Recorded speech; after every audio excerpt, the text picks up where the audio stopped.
मुंगेर में पत्नी को पति के अफेयर का विरोध करना पड़ा महंगा।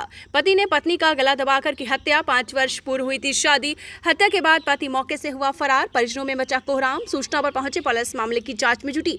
दरअसल मुंगेर के संग्रामपुर थाना क्षेत्र के गोविंदपुर गांव में एक पत्नी को पति के अफेयर का विरोध की कीमत अपनी जान गंवाकर चुकानी पड़ी।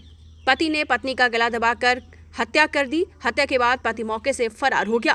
जानकारी के अनुसार संग्रामपुर थाना क्षेत्र के गोविंदपुर निवासी राहुल शर्मा की शादी 22 नवंबर 2019 को दुर्गापुर निवासी मधु कुमारी से हुई थी। शादी के बाद कुछ दिनों तक उनका व्यवहारिक जीवन ठीक ठाक चला, परंतु कुछ दिनों बाद राहुल अपनी पत्नी मधु पर दहेज के लिए दबाव बनाना शुरू कर दिया और हमेशा उसे मारने पीटने लगा। उसके बाद भी उन दोनों की गृहस्थ जीवन ठीक ठाक नहीं चल रहा था। इस बीच राहुल भागलपुर में डीएलएड कोर्स करने चला गया। इसी बीच वहीं भागलपुर में एक साथ में क्लास करने वाली लड़की से उसे प्यार हो गया और इस बात की सूचना राहुल की पत्नी को लग गई, जिसका लगातार वो विरोध कर रही थी।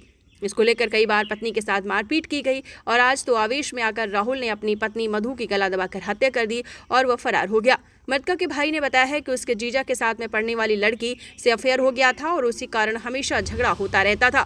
कल उसकी बहन ने फोन कर कहा कि वो भी यहाँ नहीं रहना चाहती है, इस कारण उसे लेकर जाए और आज जब वह अपनी बहन को लेने आया तो उसका जीजा उसकी बहन के साथ मारपीट कर रहा था, जिसके बाद वो अपने पिता को बुलाने चला गया। इसी बीच उसके जीजा ने उसकी दीदी का गला दबाकर घटना को अंजाम देकर मौके से फरार हो गया। हत्या की सूचना के बाद पुलिस और स्थानीय लोग पहुंचे। इसी बीच पुलिस ने शव को अपने कब्जे में लेकर मामले की जांच में जुट गई है।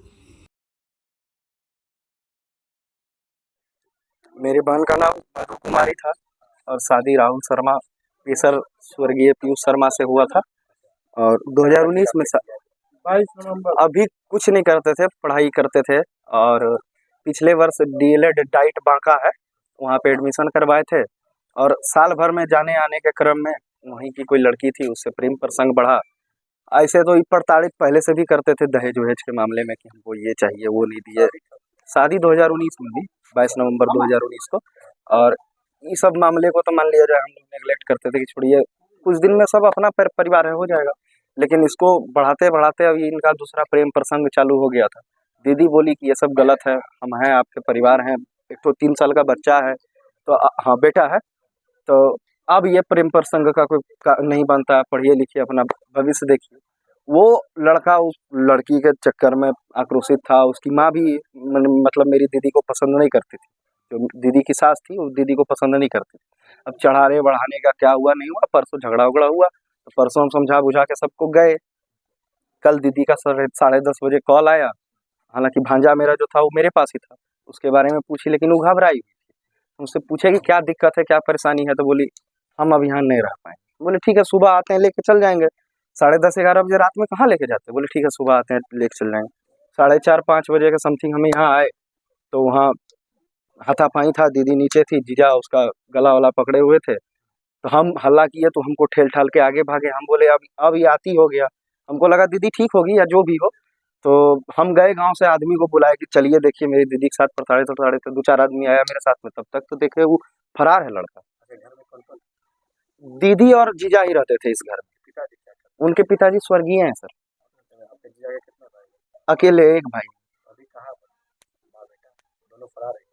नहीं नहीं, तो बाप तो स्वर्गीय है, बेटा फरार है मार के इसको। माँ उसकी दिल्ली में रहती है, किस कारण से रहती है क्या करती है ऐसे तो बोला जाता है कि कमाती उमाती है या जो भी हो, हमसे उससे बातचीत नहीं, लेकिन वो इसके खिलाफ रहती थी मेरी।